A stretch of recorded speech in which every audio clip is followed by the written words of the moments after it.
Assalamualaikum warahmatullahi wabarakatuh. Kembali lagi di kelompok 6 Talk Show. Di sini kami akan ngobrolin tentang IKNB. Ngobrolin bareng-bareng ya. Jadi IKNB itu kan apa? Industri keuangan non-bank. Ya. Nah, coba kepada Mas Danar nih, apa sih IKNB itu? IKNB itu berarti kan industri keuangan non-bank. Industri keuangan non-bank itu berarti ini ya, enggak berkaitan dengan bank kan? Betul. Itu kalau IKNB itu tahu nggak ada yang tahu nggak jenisnya apa aja? Jenisnya kalau biasa ada 7.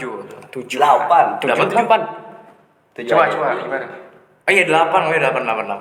Nah, apa aja? Salah satunya itu ada fintech. Iya fintech, satunya fintech. Fintech apa? Fintech itu apa sih? Singkatan itu apa itu? Financial technology. Financial technology. Oke, bagus Mas Raka. Coba berikan contoh fintech. Ya, contohnya ada banyak sih. Nah, coba sebutkan satu-satu. Yang terdaftar di OJK ada beberapa. Contohnya ada Dana, ada GoPay, ada OVO, dan yang lain-lain. Yang sering Anda dipakai pakai? apa? Coba. Kalau saya sih lebih sering memakai Dana dan GoPay ya, Kenapa?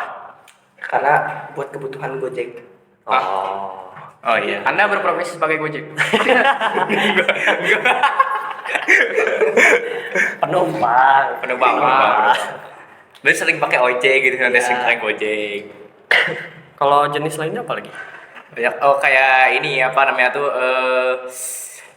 Itu masuk gak sih kayak semacam buat investasi gitu? Maksudnya fintech gak sih? Investasi kayak gimana?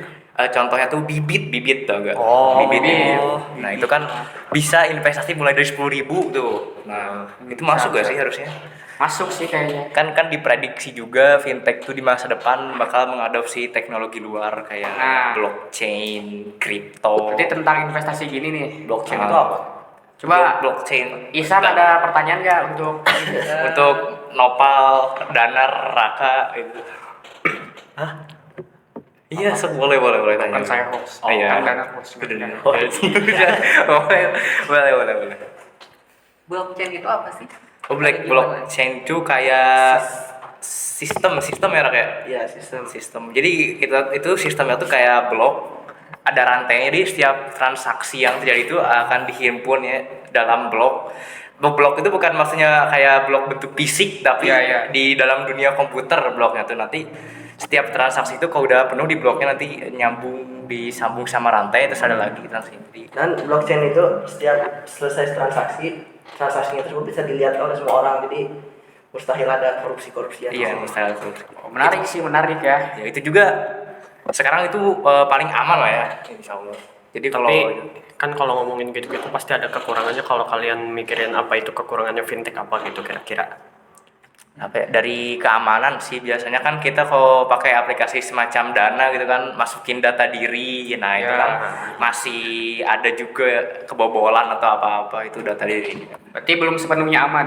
Belum sepenuhnya kan. Kalau 10 tahun ke depan kira-kira keamanannya gimana nih? Harusnya udah ada keamanan kayak mungkin diterapkan keamanannya misalkan kayak kita bisa transaksi menggunakan sidik jari gitu ya kayak gini udah langsung bisa bayar kan. Canggih banget ya. Canggih banget kan, siapa tahu kan dalam 10 tahun ke depan. Jadi kan itu dibobolnya susah banget karena beneran pakai ini. Beneran pakai sidik jari kita sendiri gitu. Lagi sakit maaf. Berarti kita mau bahas apa dulu nih? Coba. Pasar modal deh. Pasar Pasar modal nih. Coba kalau pasar modal tuh apa sih? Yang kayak gimana sih pasar modal tuh? Boleh?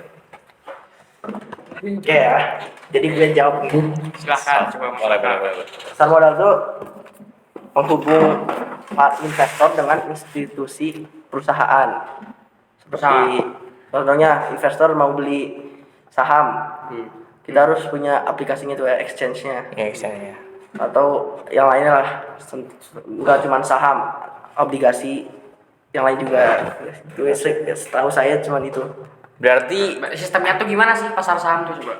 Berarti kayak mungkin kayak gitu ya, maksudnya kayak kita tuh nyari perusahaan yang sahamnya lagi dijual mungkin itu ya. Berarti tadi si investor tuh beli sahamnya kan itu sama aja kayak suntikan dana. Jadi buat modal si perusahaannya nanti tuh kalau perusahaannya untung untungnya tuh berapa persennya dikasihin ke Kita. ya ke investornya dia. Iya, ke Investnya investornya. berapa persen ke perusahaannya, mungkin gitu kali ya. Iya. Harusnya kan pasar Iya. modal gitu. Nah, kalau Raka tertarik gak untuk beli saham suatu perusahaan gitu? Tertarik kalau udah ada dana. Ya, Ada. kalau udah kerja terus punya KTP. Iya, KTP sih itu kan kalau di Indonesia ada yang namanya KYC itu kalau yang perlu kayak KYC itu sangat wajib. wajib. KYC itu Know your know your customer. customer. Itu wajib banget di Indonesia, kita harus itu ngelengkapin KYC. Tapi ada gak sih aplikasi untuk beli saham gitu? Ada banyak banget. Banyak kayak di Play Store gitu. Iya di Play Store betul Iya, di Play Store, Store. di Play Store, App Store, App. Itu aman gak sih? Nah itu tuh harusnya mah aman karena ada KYC itu. KYC itu tuh yang bikin amannya kan kita pakai data diri kita sendiri. Kalau Pakai- cari iya. aplikasi harus yang udah terregulasi di OJK tentunya di OJK dan OJK dan Bapepti. Bapepti. OJK ya. Iya, Otoritas Jasa Keuangan. Yes. Itu berperan penting Berarti dalam KNB. pasar modal tuh salah satu cara untuk cepat kaya gitu ya. Enggak juga, itu kan pasar modal tuh kita Atau harus ini. cuma untuk buang-buang uang. Enggak juga. Itu buat ini Oh, apa? tapi berarti investasi gitu apa ada ilmunya sendiri. Ada gitu ya? ilmunya. Jadi gampangnya tuh buat nambah kekayaan lah, nambah Iya. kekayaan. Jadi kita pegang aset perusahaan. Tapi bener gak sih kalau mau investasi gitu kita harus kaya dulu gitu? Bukan harus kaya dulu, harus punya pendapatan tetap. Betul. Oh berarti kan ada yang disebut uang dingin, uang panas. Nah, iya Ya. betul. Iya. Iya itu kalau uang panas tuh ya misalkan kita punya gaji 10 juta lah ya. Uang panas tuh kita Yang kita pakai buat sehari-hari. buat sehari-hari ya, contohnya buat kita makan, misalkan bayarin Iya. kosan. Kalau uang dingin tuh yang maintenance gitu ya. Iya, enggak juga sih itu uang tabungan. Nah, contohnya itu uang panas. Uang panas. Ya berarti yang sisanya uang dingin tuh. Iya, uang dingin tuh. Uang dingin yang kita pakai buat Ya. investasi. Simpelnya uang dingin tuh yang kalau hilang kita gak rugi lah, gak nangis Gak ngefek ke gak ngefek kehidupan. gitu, Iya, iya. gak ngefek gitu. Gitu simpelnya kayak gitu uang panas, uang dingin. Kalau tadi dana pensiun gimana tuh dana pensiun? Silakan. Ya itu kan kalau dana pensiun tuh ya Apa? dana pensiun gitu dari Dari gaji. aplikasi Dana, Mbak? Bukan. Salah. Oh iya, salah. Sorry. Enggak tahu. Coba. Ya makanya dana Dari pensiun, mana nih? dana pensiun ya dana pensiun. Berarti dana itu dari mana? Dari gajinya biasanya itu dana pensiun tuh di pegawai negeri ya. Iya, berarti dari misalnya perusahaan yang kita ini gitu kerja di situ. Oh, ya harusnya kayak gitu. Setahu Tapi ada- setahu gua kayak gitu. Ada minimal maksimalnya nggak sih dana pensiun itu? Sesuai gajinya aja waktu kerjanya kalau salah. Sesuai gaji. Iya gajinya. Dana pensiun biasanya dikasihnya buat pegawai negara gitu. Contohnya tentara. Ah tuh. Guru Terus, dikasih nggak sih? Iya, guru. Makanya- Pokoknya yang kerja buat negara. Pokoknya makanya pegawai swasta tuh jarang ada dapat dana pensiunnya. Iya. Nggak ada, bahkan nggak ada ya. Iya, ya. Nggak ada. Itu dapatnya sampai tua. Iya, sampai mati. Sampai mati ya, sampai mati betul sekali. Berarti dibiayain oleh dana pensiun. Iya. Iya. Cuman kan gaji pegawai negeri kan nggak gitu gede. Tapi yang gede karena apa? Nah, itu kalau pegawai negeri gajinya gede itu patut dicurigai. Kalau jabatannya tinggi kan bisa ya. Bisa aja sih, bisa aja. Nah, terus apalagi nih coba yang menarik coba tentang IKNB. Oh, yang menarik tuh Yang jenis-jenis apalagi tuh tadi jenis-jenis IKNB. banyak sih, banyak banget. Ya apalagi tuh kan tadi udah apa? Ya pasar fintech, pasar modal, dana pensiun. Nah, terus apalagi tuh? Banyak sekali sih. Pembiayaan dana khusus ya? Jasa khusus apa? Jasa khusus. Jasa khusus. Modal Ventura ada gak sih? Ada. Ada modal Ventura. Ada coba gimana tuh? Dana apa tadi? Modal Ventura. Ventura. Iya. Ventura tuh apa sih? Coba Ventura. Pantai Utara. Oh, iya. Sangat lucu sekali. Sangat lucu sekali. Sangat lucu sekali. Tadi kan sempat ngomongin fintech, balik lagi ke Ya fintech. balik lagi fintech. Kita telusuri lebih dalam gitu ya. Iya kita Kalau misalnya dibandingin dengan bank, fintech tuh gimana? Kayak entah regulasinya kah, atau dari keamanannya, atau kecepatannya, biayanya, atau gimana? dari kecepatannya tentu lebih cepat yang itu ya, yang fintech kan itu udah apa sih, kalau fintech tuh ini kan masuknya ke IKNB gitu. Berarti kan tidak apa sih, gak lewat bank dulu, jadi lebih cepat harusnya tuh. Peer to peer. Iya, peer to peer lending. Peer to peer itu apa tuh?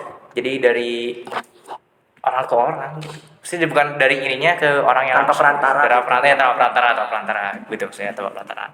Jadi gak harus lewat bank dulu, itu lebih cepat, tentunya lebih cepat. Nah kan balik lagi nih ke OJK nih. Nah jadi peran OJK tuh gimana sih? Di apa, di bidang IKNB atau khususnya di fintechnya? Di fintechnya. Dua-duanya. Oh, silakan. Boleh. Lah kok tunjuk-tunjuk coba. Tapi ini gimana nih? ini gimana nih? Ini gimana nih? Sakit Fintech. fintech. Jadi OJK itu berfungsi untuk mengawasi aplikasi fintech agar menjamin keamanan untuk penggunanya gitu. Oh jadi apakah keamanan doang atau apa lagi? OJK juga berperan dalam menyebar luasan modal untuk ini apa sih, Modal. usaha mikro kecil menengah UMKM. Jadi UMKM itu bisa berkembang dengan perluasannya modal. Jadi itu UMKM yang di penjuru Berarti beda lagi Indonesia. sama fintech nih, beda lagi. Sama kan, itu kan kita minjem modal juga sama, gak harus ke orang, bisa juga lewat aplikasi kan. Oh iya sih. Betul juga kan. Ya, jadi UMKM insya Allah bisa berkembang kalau kayak gitu kan. Jadi modalnya tuh luas gitu. Jadi minjemnya tuh gak ke situ-situ aja harusnya. Oh jadi ini membantu orang-orang gitu ya? Iya, membantu orang-orang UMKM UMKM. buat berkembang. Nah kalau peran dalam IKNB gimana? Ya sama aja tadi gitu. Sama aja. Mengatur prosesnya, keamanan, mengatur proses transaksinya, dan lain-lain yang berhubungan dengan itu apa sih, pinjam meminjam gitu, sewa menyewa. Iya, masuk. Pokoknya tentang uang aja pokoknya. Nah tadi kan ada menyinggung tentang pinjaman online itu ya. Iya lah, iya. Nah apa sih kalau pinjaman online tuh apa pengaruhnya bagi IKNB? Pengaruhnya, maksudnya kayak gimana maksudnya? Ya Gua pasti bingung ada anjir. mempengaruhi dong pinjol-pinjol gitu. Pengaruhi gimana kan? Ekonominya. Ya enggak juga, kadang pinjol tuh ngebalikinnya tuh ada bunganya ya gitu. Iya kan? Ada bunganya. Iya, ada bunganya kan kalau ngebalikin. Kalau pinjol gak mungkin kita ngasihin dengan ikhlas, jarang anjir. Iya sih. Kayak gitu, lagian kan ada limitnya juga kalau pinjol. Kan sering ada iklannya tuh. Iya kan? Ada limitnya gitu kalau Iya, mau limit pinjaman saya dapat 20 juta. Kayak gitu kan. Seringnya kan kayak gitu. Coba kalau Danar nih mau nanya apa? Apa ya? Nggak ada lagi sih pertanyaannya. Aisyah. IKNB ini tuh bisa diakses semua kalangan nggak sih? Bisa banget. Tapi beberapa gitu kan harus ada yang namanya KYC tadi. Itu kan berlaku ke semuanya. Kan harus misalkan dana premium nih. Nah, itu harus pakai KTP kalau dana premium. Tapi kan yang enggak premium juga bisa diakses semua orang gitu. Mau anak kecil kan, sekarang mah anak kecil juga udah pada main HP. Iya, buat top up gitu ya. Nah, buat top up bener banget ini. Contoh kayaknya. Wah, enggak, saya jarang. Jadi bisa diakses semuanya. Kalau yang gaptek juga mungkin bisa sekarang, yang maksudnya tuh yang jarang ikutin perkembangan teknologi gitu. Yang gaptek itu. Betul kan? Iya sih. Pamer. Iya. Nah, tapi misal dalam 20 tahun ke depan nih, IKNB gimana nih? IKNB semua ya paling perluasan pasar aja, gak hanya di bidang pinjam sama permodalan aja paling. Jadi apalagi tuh kira-kira kalau selain itu? Ya banyak lah masuk ke sektor-sektor lainnya kayak sponsor tuh kan bisa jadi. Ya sponsor masuk mah kan sana. udah ada sekarang. iya kan sih lebih luas lagi. Ya lebih luas lagi itu gimana coba? Iya, mestinya yang kas- pasti lebih maju. Iya lebih daripada maju, sekarang. Mas, lebih lebih maju maju. ya. Kira-kira bagaimana nih? Coba secara detail dong. Iya kayak mengembangkan perusahaan yang kayak gitulah. Contohnya. Mengembangkan perusahaan. Iya sih nggak hanya kan misalkan kalau misalkan di Iya film berarti menambah fitur-fitur gitu. iya bisa jadi dua Nah, fitur. apa aja tuh kira-kira ya? Indo Banyak dalam 2 tahun fitur membangkitkan orang mati lah itu kayaknya ada tuh, kayak- Akan dong nih. Coba Iya kan kita nggak tahu kan kita nggak tahu kasih tahu. Wah, musrik. Yang pasti bakalan berkaitan dengan AI. Nah betul nih ini Nah, AI nih. Baru lagi coba kalau AI nih pengaruhnya dalam IKNB gimana nih coba? nah, AI itu bisa kalau dalam pinjaman online AI itu mengatur limit pinjaman bisa kan buat Iya pinjaman. sih. Coba peran yang lebih penting lagi mas AI. Kalau dalam tadi kan ada nanti masuk cryptocurrency di fintech nih, apalagi Indonesia kan. Nah Cryptocurrency. itu cryptocurrency. Nah itu kan AI itu berperan dalam memprediksi market bisa AI. Oh iya bisa memprediksi itu. Market bisa AI dengan AI bisa memprediksi market. Nah AI itu bisa tuh masuk ke sana kan. Iya Gitu. berarti bisa membantu dapat dalam keuangan. Bisa mengaturkan AI. Kecerdasan buatan kan apalagi kan nggak tahu juga di masa depan kan AI nambah canggih. Ya mungkin bisa memprediksi tentang apa perjudian gitu ya. Bisa. Kalau gambling kita menang terus itu kan bisa kayak. Ya jadi mungkin sampai sini dulu aja gitu talk show kita ya karena udah kelamaan kita ngobrol juga karena kita punya kesibukan masing-masing ya. Betul. Nah jadi mungkin next time lah kita bahas lagi tentang keuangan negara gitu ya. Iya betul. Ya, jadi ya sekian lah. Assalamualaikum warahmatullahi wabarakatuh. Pit nggak di ini nggak di. Ya ini